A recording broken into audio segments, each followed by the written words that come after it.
You're listening to Design Between the Lines, the only design and home furnishings podcast where we talk with the movers and shakers, industry innovators, and lifetime legends of the home furnishings industry. It's here that I get a chance to sit and chat with the influencers shaping the industry into what it is today, and to learn a little bit more about life in their world. Jason Phillips grew up in the home furnishings industry, the son of Mark and Julie Phillips of the innovative design leader Phillips Collection.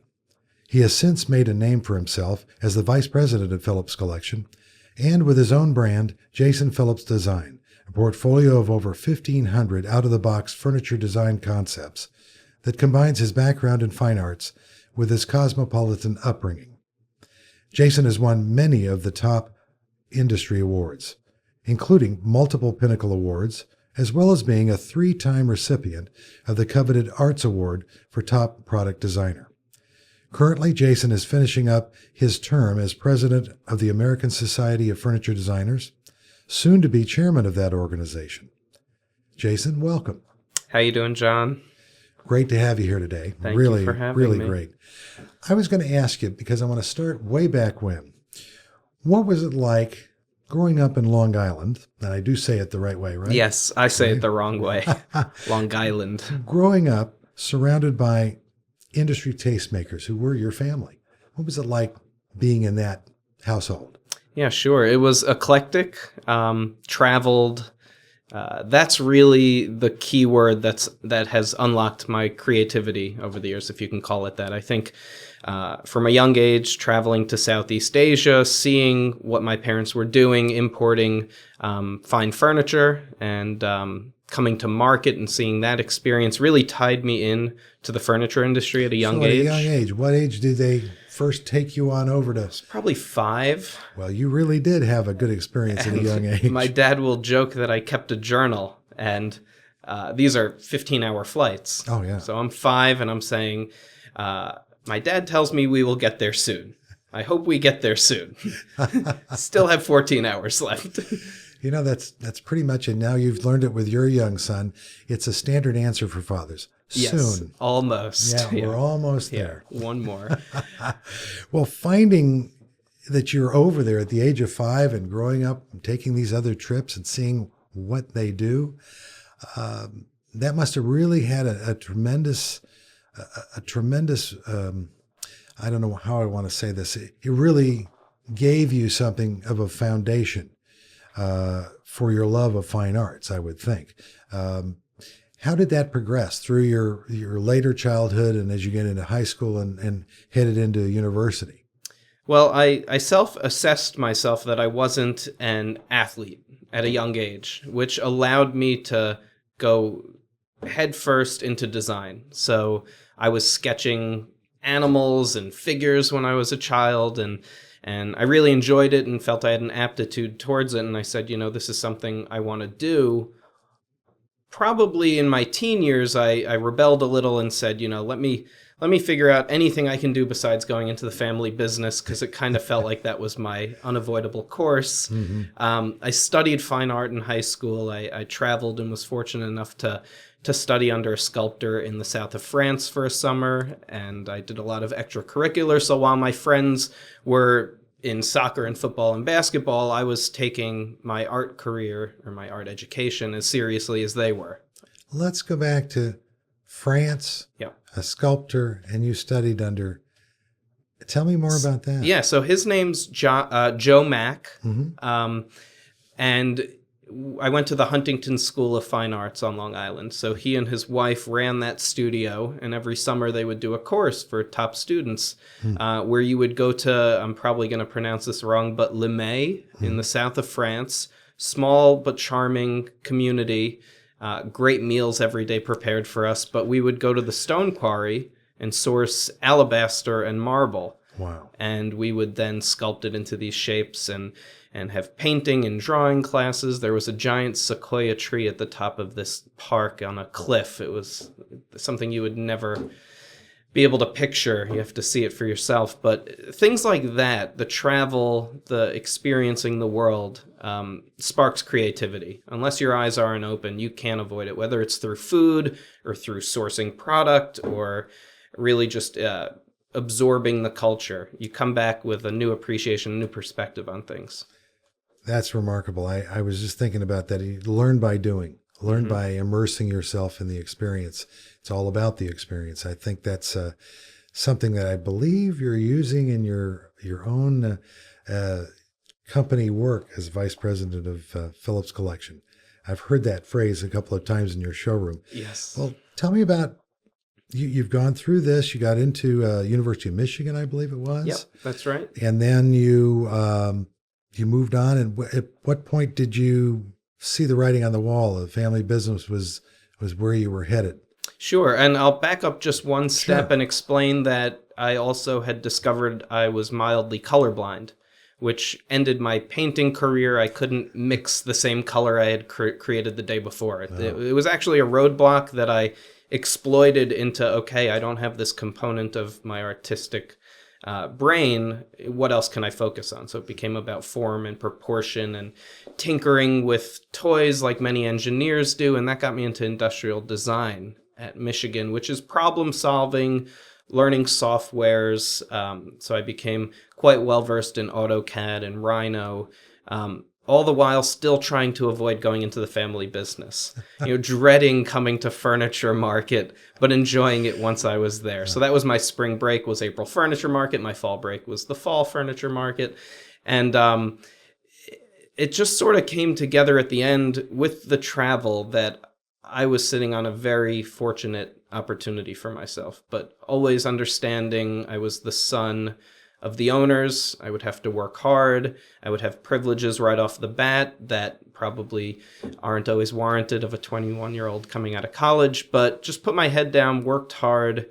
It wasn't until I was 3 years out of school, around 2007, 2008, that I started focusing on my own design portfolio, discovering my design sensibility, which is very Italian, sleek, contemporary, whereas Phillips Collection is an organic contemporary. And maybe we'll touch on that later in this interview, but it's very difficult to switch from an industrial designer brain to an artisan brain, something I still grapple with. Well, and you're talking interestingly enough that you basically combined good talent and great experience in art and your skills and God-given talent with some nuts and bolts training. Yeah, learning at an early age that my family was different and embracing that and appreciating that. So going to Southeast Asia was not the same trip to Aruba that some of my friends went to. And, we had a nice life on Long Island, but we always felt like we went to the beat of a different drum. And my mother is very artistic. She's a trained architect, has a master's in architecture from Romania, met my father in the States. And my father, who has a curator's eye, would probably describe himself as a businessman. I learned excitement and creativity from my mother, and I think confidence and the real world business application from my father. That's a great combination. Yeah, great so combination. he is, it's not just about finding the design for my father, it's about negotiating the price, being realistic about how to import this product, who is it going to, and the brand was very important for him. He's a marketer as well, so coming up with catchy phrases and bold taglines and discovering who we are because we're different. And for I would say about 20 years, the company had a smaller footprint, and it was perhaps not widely accepted design, and we were evolving and seeing where we fit in the market. And more recently, staying true to what we're doing with the Origins collection, those found wooden objects and just high design, we really found our stride and have grown many folds since then. And now we're, I'd like to say, a leader in the design industry. And it's not myself, it's not my father and my mother responsible, it's the entire team. So Yes. Taking our design sensibility, our eccentricity, marrying that to best practices in the industry. What do people think of when they hear Phillips Collection or Jason Phillips Design? It can't be everything for all people, which I think is where we were. Has to be funneled a little bit. So it's organic contemporary is who we are.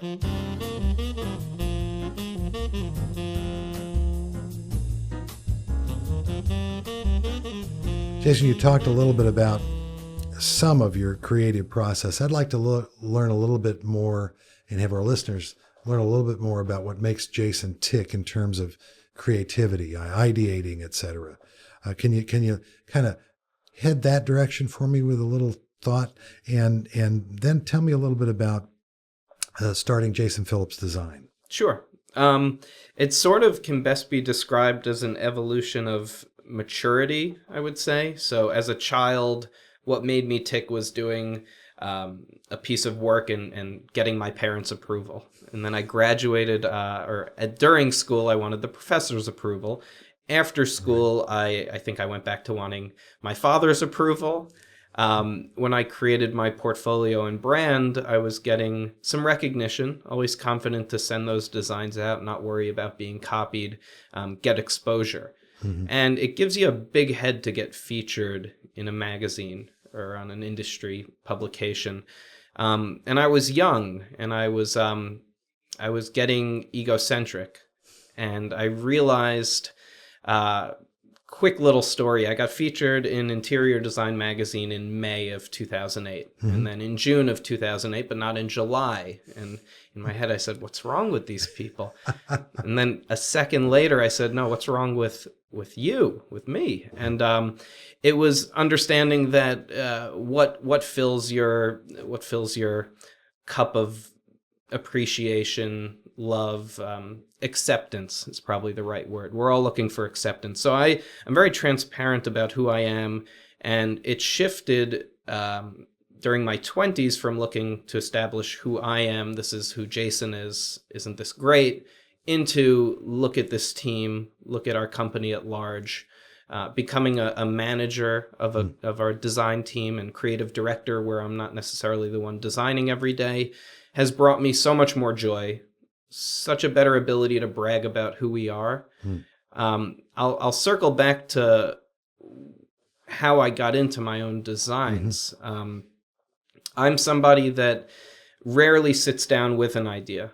The idea comes to me after the first few lines of pencil or pen, or the first few mouse strokes, which is my go-to design tool. On the computer is where I start playing with forms and shapes and creating a box and cutting it down and creating repeated forms or sweeping a line. For those that do 3D design, they would understand some of that. And so I get my inspiration from everywhere, but now it's sort of how do I get my team, those interns and junior designers at our company, to get that same sense of inspiration, because I have a lot of confidence. For you, right? Yeah, because you went from self-motivation mm-hmm. and being your own worst critic or best critic, if either way, to having to motivate others to get them to be creative in their own way, that helps support the company direction. Yes. Because that's a big move. The sum of many parts is greater than any one person. Oh, for sure. And that's something I like to exploit. So get an entire team behind you. And you see it. Many of the people I look up to in the industry probably started as junior designers like I did. And we're so thrilled to work on that chair. But now it's about forming the collection and the spirit and thinking all the way to the showroom merchandising and what it's going to look like again on the retail showroom. So the complete package. You really want to have a marketing package. Because you'll have to answer to the head of sales as, why is this collection not moving? Or I'm going to cut it no matter how much you like it. It's not doing well for us. Right. And that could crush a dream, but you have to learn from it. You were talking a little bit about how you're motivating others now and how you really kind of switched direction, if you will, from being more launching your own design career and so forth to now motivating others on your team and to build the company, which means you really are a role model. So what role models were Jason Phillips role models when you were growing up and coming into this industry? I think I'd like to speak to my role models as of today. Sure. I'll try to go back into my mental archive as who I used to follow, but my father is obviously a role model to me. He's not just my boss and my father, but I think he's a tastemaker in our industry. And he doesn't consider himself one, and that's one of the nicest qualities about him, that he thinks, how am I fooling so many people? But then you've got Bob Marisich, who runs International Market Centers, and I believe he ran Century Furniture, maybe not right before that, but in a previous part of his career. What impresses me most about Bob is he's allowed me to tap into him. Never had to give me permission, but when I reached out to him, I got a thoughtful reply. He's probably one of the busier people in our industry. True. And just his vision for the furniture industry and his ability to rally people and dollars behind this vision and make it happen. The tying together of the Vegas and High Point market was profound. Other mentors, I would say, from a design point of view, is Philippe Starck is my idol, because there's that humor in his marketing. The product is all over the world in massive quantity. I mean, anyone that's seen the Ghost chair or his new Master's chair, and he doesn't take himself seriously. Self-deprecating humor. I've heard that said about him before, and I wish I knew I wish I knew the behind the scenes, because it takes a certain seriousness to become the best in the industry. So I'm always thinking about what's their design process like, and he's quite an influence to my career.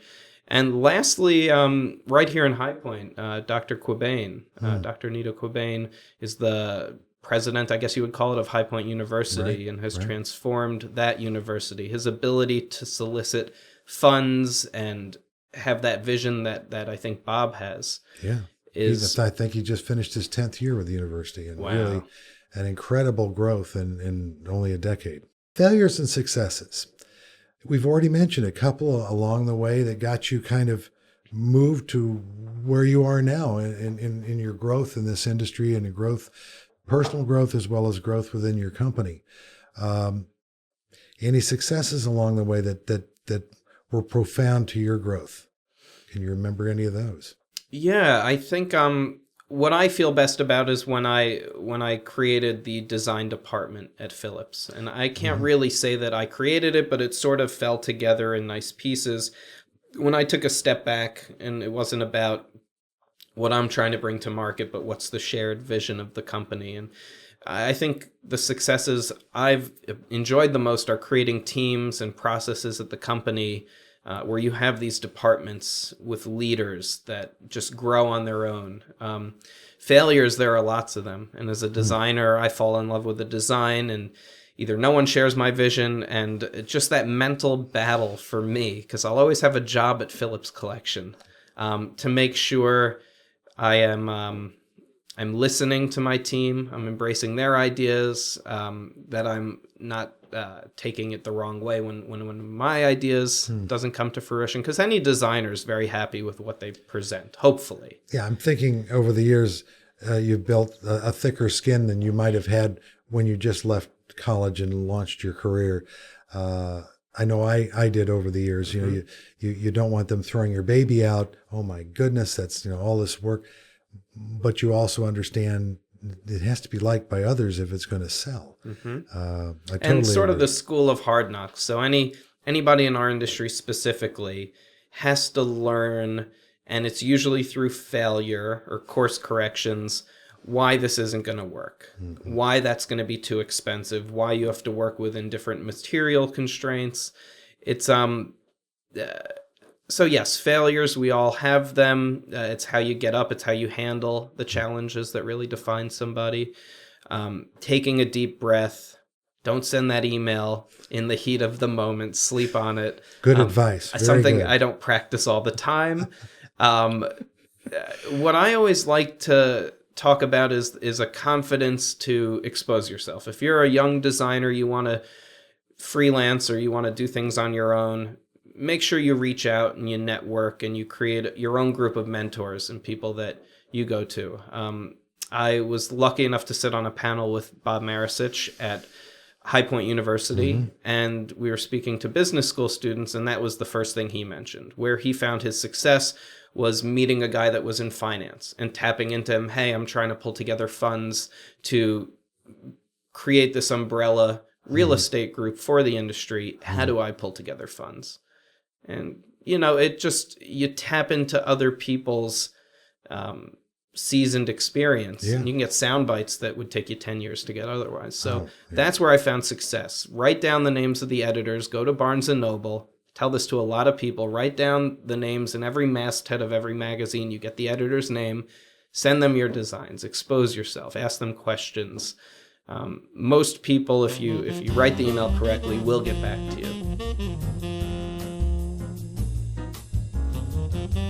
You mentioned earlier about how you sketch a little bit using AutoCAD and sweeping lines and so forth to start your creation of a design. Tell me more about your creative process. Mm-hmm. I've always considered a piece of paper sacred in a way.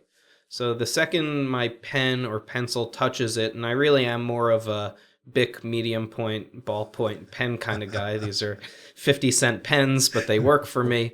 But I'm a self-inflicted perfectionist, so the second I draw a line incorrectly or the perspective's off, I don't want to look at that page anymore. Understood. So it was just such a great moment when I realized how much you can do on the computer and click that undo button or Control Z for what most students know what I'm talking about.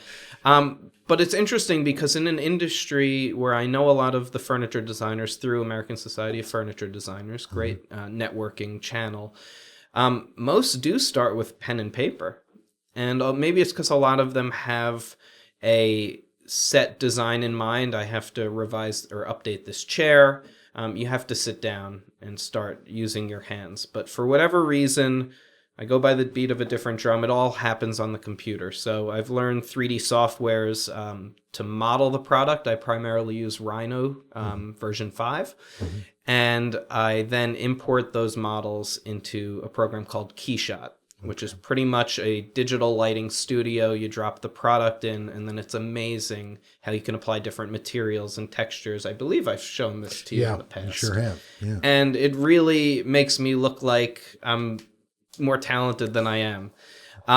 What I like about Rhino, it's a software that you build in solids. So you build a box and you start cutting away from it, or then you extrude some table legs. And it's all built in solids, and it's almost like sculpting. Whereas some of the other softwares, like AutoCAD, you're sometimes building in skins. So instead of being a solid cube, it's 6 surfaces.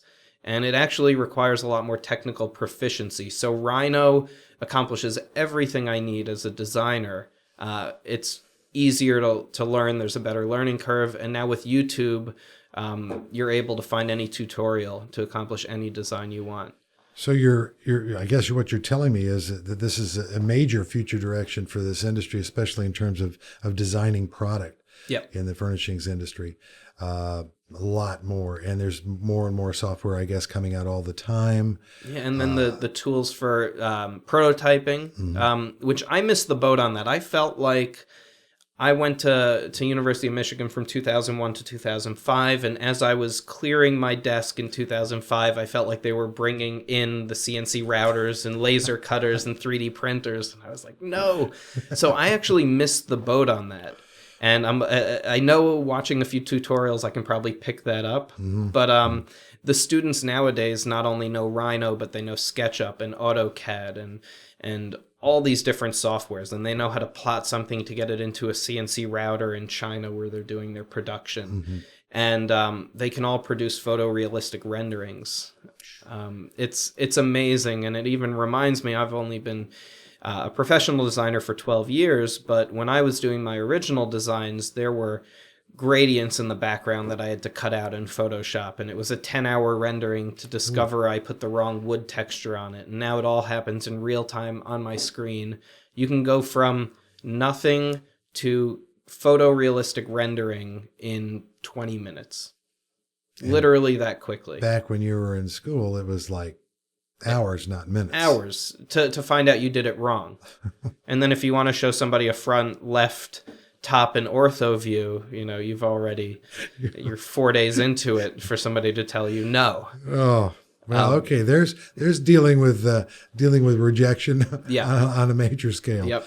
Tell me this, just because we were talking about ideating and creation and how you've utilized, beautifully high tech applications and music or words.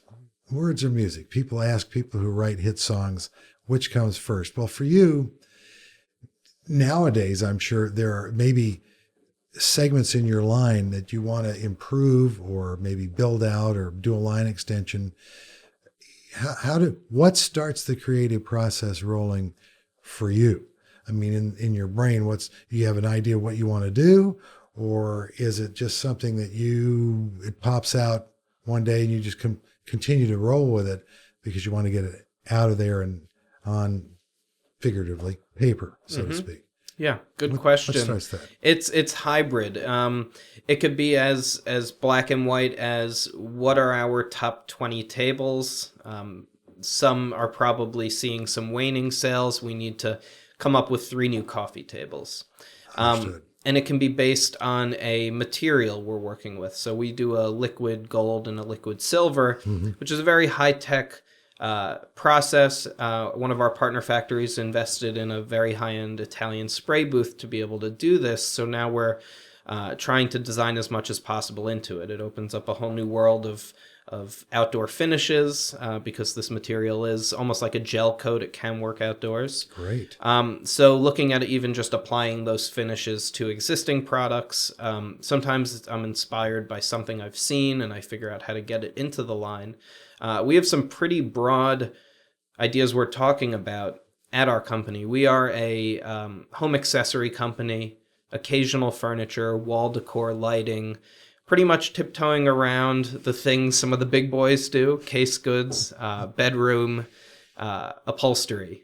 So those are 3 words that we're actually thinking very seriously about. But there are the challenges. We need bigger showrooms if we're going to show case goods in major collections. And do we want to be getting into upholstery where designers like to use their own fabrics? I need to find local suppliers to be able to work on that. So it's sometimes laser focused design development. We need to design a coffee table that's this dimension based on this previous collection in this finish. And that's every designer's dream, to have so many blinders on where it's not, okay, give me a new design.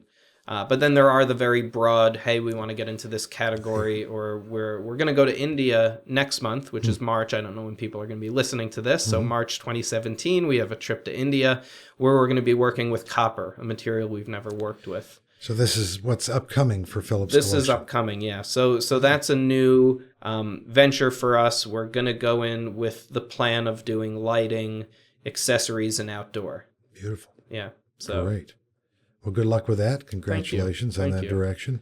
Another thing that I don't think our listeners know, but I'm going to tell them anyway, is that you personally and the Phillips Collection are give back to the community, and you give back to the industry. And it's well known here in High Point, in this area, because you're based here.